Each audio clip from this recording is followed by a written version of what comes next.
अस्सलाम वालेकुम, मैं हूँ शब्बीर खान। आप देख रहे हैं एग्रीकल्चर इन्फो 393। बात करेंगे मटर के बारे में और इसके बेसिक इन्फो के बारे में।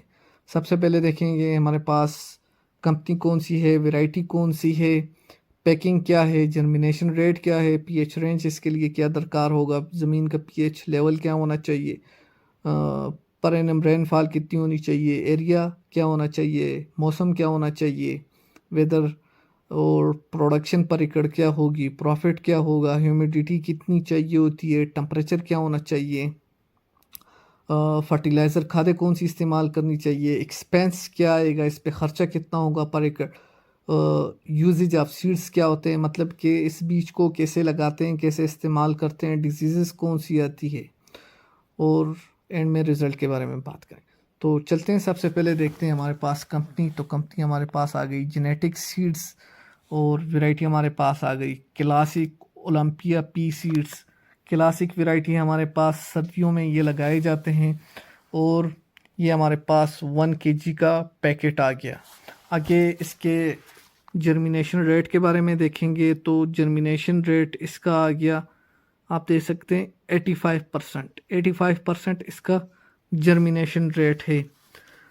इसके बाद जानेंगे इसके पीएच रेंज के बारे में। तो इसके लिए जो ज़मीन का पीएच रेंज होना चाहिए वो तकरीबन 5.8 से लेकर 7.0 होना चाहिए। पीएच लेवल ऑफ सॉइल वो जो है वो तकरीबन 5.8 टू 7.0 होना चाहिए। रेनफॉल की बात करें तो पर एनम रेनफॉल जो होती है वो सालाना बारिशें वो तकरीबन 800 से लेकर 1200 मिलीमीटर सालाना बारिशें होनी चाहिए। आगे एरिया के बारे में बात करेंगे तो आप किसी भी एरिया में इसको लगा सकते हैं। टेम्परेचर और पीएच लेवल मेंटेन करके किसी भी एरिया में लगा सकते हैं इसको। आगे वेदर के बारे में बात करेंगे तो ये जैसे कि मैंने शुरू में ही बता दिया कि ये ठंडे मौसम की फसल है क्लासिक वैरायटी, और ये तकरीबन ज़्यादातर न्यूजीलैंड से इंपोर्ट किए जाते हैं और वो ठंडा इलाका है और ठंडे इलाके में और ठंडे मौसम में इसको लगाया जाता है। तो वेदर इसके लिए आ गया तकरीबन अक्टूबर के एंड से शुरू हो जाता है। अक्टूबर, नवंबर, दिसंबर, जनवरी, फरवरी में इसकी काश्त की जाती है और तकरीबन 70 से 90 दिन में ये रेडी हो जाते हैं। आगे इसकी प्रोडक्शन के बारे में बात करें तो प्रोडक्शन इसकी तकरीबन हमारे पास आ जाती है 1 एकड़ में तकरीबन 30,000 से लेकर 35,000 पौधे लगे होते हैं, जिसकी प्रोडक्शन हमारे पास 3 टन से लेकर 9 टन बन जाती है।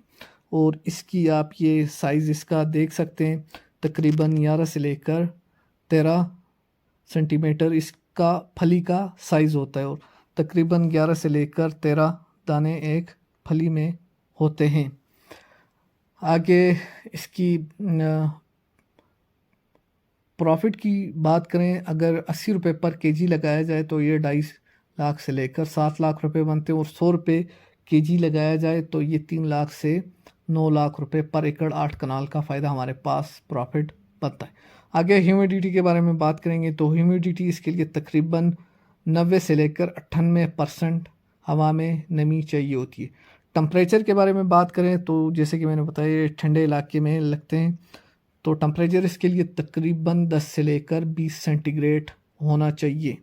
10 से 20 सेंटीग्रेड होना चाहिए। और फ़ारेनहाइट में देखें तो 50 से लेकर 70 फ़ारेनहाइट होना चाहिए।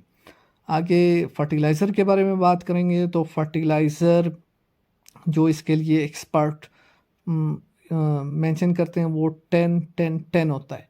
10-10-10 का मतलब होता है 10% नाइट्रोजन, 10% फास्फोरस और 10% पोटाश। इसका आप स्प्रे भी कर सकते हो, ज़मीन में भी डाल सकते हैं। आगे इसकी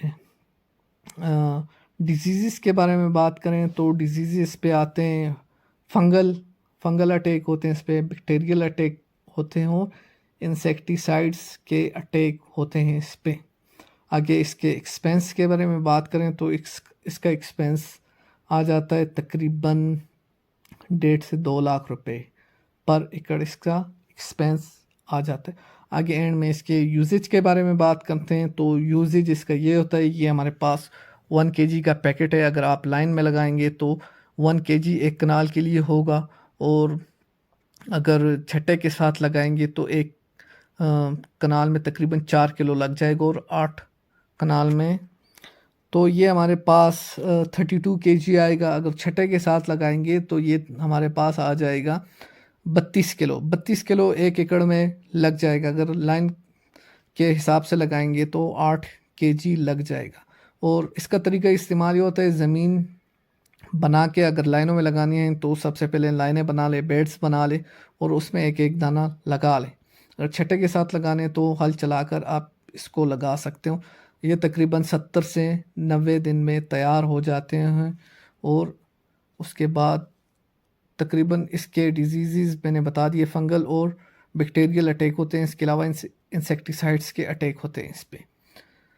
और अभी इसके बीज देखेंगे, पैकेट खोल के देखते हैं कि बीज इसके कैसे हैं। तो ये पैकेट खोल के हमने इसके बीज चेक कर लिए। तो ये हमारे पास इसके बीज हैं और ये ट्रीटेड हैं, इस पे कलर हुआ है, और ये ओरिजिन न्यूजीलैंड है और इम्पोर्टेड सीड्स हैं, और काफ़ी अच्छा बेहतरीन रिज़ल्ट है इसका। Thank you. अल्लाह हाफिज़।